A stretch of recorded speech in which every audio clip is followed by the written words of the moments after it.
You said of Israel, it's a crazy country, it's like a junkie. Every few years they go to war, they need their fix, they're lunatics. American Jews don't want to defend that. Yeah, Israel is carrying on in a lunatic fashion. I would like to ask you... And Hezbollah, who you went to meet? I would like to ask you, name me another country in the world. 2003, Israel was the cheerleaders for the war in Iraq. 2006, it went into war in Lebanon. 2008, 2009, it attacked Gaza. Now it talks about attacking Iran. If you read the Israeli papers every day, they talk about, should we attack Gaza? Should we attack Lebanon? Should we attack Syria? Name me another country in the world that falls into that category. Well, that's a lunatic state. Israel would point to a number of its neighbors and say exactly the same thing. No, you show me how many countries has Iran planned to attack?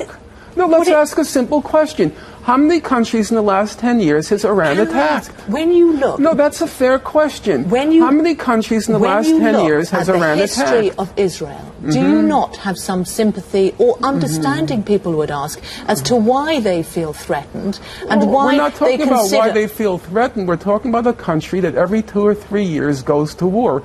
And if you follow the press as I do, every day they talk about let's attack this country, let's attack that country. That's not normal.